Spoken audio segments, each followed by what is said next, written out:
স্বয়ংক্রিয় মেশিনে বাতাসা তৈরি করে স্বনির্ভর সুন্দরবনের যুবক। বাতাসা বহু পরিচিত একটি প্রাচীন মিষ্টি জাতীয় খাবার। এই মিষ্টি বাতাসার অনেক ধর্মীয় ও সাংস্কৃতিক গুরুত্ব রয়েছে। বাঙালি ঘরে ঘরে বাতাসার প্রয়োজন হয়, সেজন্য সারা বছর এর চাহিদাও থাকে তুঙ্গে। এবার স্বয়ংক্রিয় মেশিনে বাতাসা তৈরি করে স্বনির্ভর হচ্ছে সুন্দরবনের যুবক। এই মেশিনের মাধ্যমে ঘন্টায় 200 কেজি বাতাসা তৈরি করা যায়।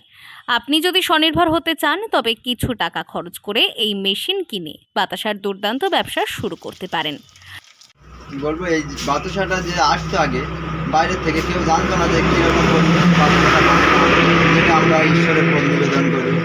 কিন্তু এখন সবাই এই কেদারচক শিববাড়ি বাতাসা কারখানা, মনীষ বাতাসা কারখানায় আসে, দেখতে পাই যে খুবই পরিষ্কার পরিচ্ছন্নভাবে বাস্তবেই দেখতে পাচ্ছে সেখানে। হ্যাঁ, দেখার পরে তারা খুবই আপ্লুত হয় এবং দেখাচ্ছে এখান থেকেই অর্ডার করে নিয়ে যায়।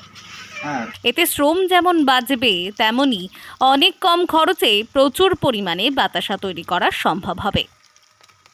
উত্তর 24 পরগনা জেলার সুন্দরবন এলাকার হিঙ্গলগঞ্জের কেতারচকের যুবক মনীষ মণ্ডল 2 থেকে 2.5 লাখ টাকা বুঝে নিয়ে স্বয়ংক্রিয় মেশিনের মাধ্যমে ব্যবসা শুরু করেন।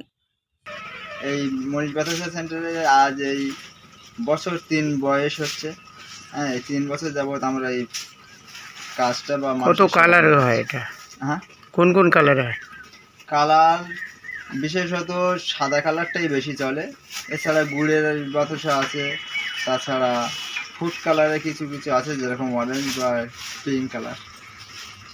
এই মেশিনের মাধ্যমে বছরে কয়েক লক্ষ টাকা আয় করা সম্ভব।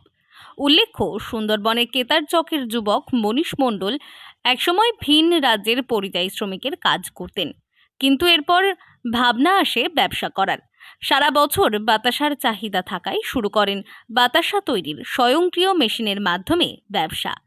এর ফলে একদিকে যেমন লাভবান হচ্ছেন, ঠিক অপরদিকে পরিযায়ী শ্রমিকের তকমা ঘুচিয়ে হয়ে উঠেছেন উদ্যোক্তা। বসিরহাট থেকে জুলফিকার মোল্লার রিপোর্ট, লোকাল 18 বাংলা।